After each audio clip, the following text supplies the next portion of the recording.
Saudara, Indonesia telah menandatangani perjanjian hukum timbal balik dalam masalah pidana atau Mutual Legal Assistance dengan Konfederasi Swiss. Menurut Menteri Hukum dan HAM Yasona Laoly, perjanjian ini ialah untuk memerangi kejahatan di bidang perpajakan. Dan apa pentingnya perjanjian ini untuk Indonesia dan seperti apa dampaknya? Kita saat ini sudah bersama dengan pengamat perpajakan Justinus Prastowo ya Pak ya. Kira-kira dampaknya untuk Indonesia, perjanjian ini seperti apa? Ya, secara normatif ini akan sangat bermanfaat bagi Indonesia karena selama ini problem kita adalah kesulitan menjangkau dan mendalami lebih lanjut dugaan pidana korupsi, money laundering maupun perpajakan ketika melibatkan negara-negara yang merupakan tax haven seperti Swiss.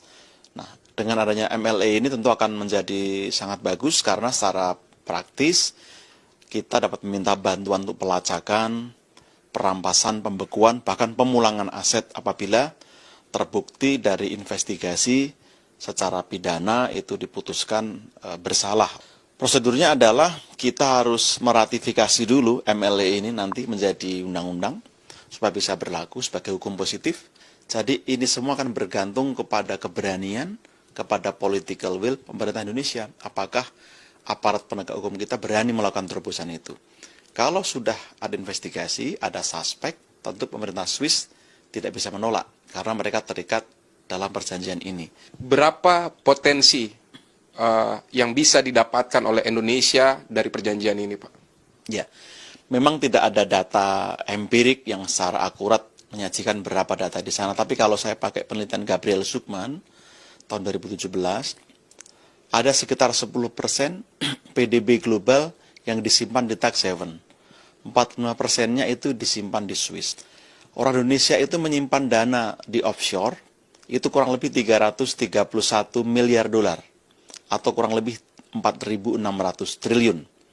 Yang ikut amnesti sekitar 1.100. Artinya kurang lebih masih ada sekitar 3.500 triliun dana di luar Indonesia, milik orang Indonesia.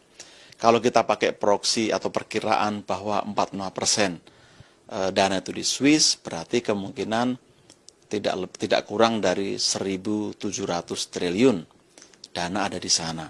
Atau sekurang-kurangnya kalau 28% yang digunakan oleh Zucman sebagai perkiraan paling minimal, berarti ada sekitar 800 triliun yang ada di sana. Sejauh ini negara-negara mana saja yang sudah berhasil dalam perjanjian ini dan sudah juga mengembalikan aset-asetnya atas kejahatan perpajakan ini seperti apa, Pak? Sebagian negara-negara Afrika ketika para diktator yang sudah tumbang di sana lalu menyimpan uang di Swiss dan itu dibekukan, lalu berdasarkan pengadilan itu bisa dipulangkan. Yang terakhir itu kan Jerman dan Amerika Serikat. Beberapa whistleblower membuka data pengindaran pajak para pengusaha di Amerika Serikat yang disimpan di Swiss, lalu HSBC misalnya, lalu melalui investigasi itu dipulangkan. Jadi saya kira kita bisa mencontoh success story negara-negara tersebut, tinggal kita ikuti patternnya seperti apa, effortnya seberapa besar, supaya kita juga bisa memaksimalkan benefit untuk rakyat Indonesia. Terima kasih untuk wawancaranya dengan Kompas TV.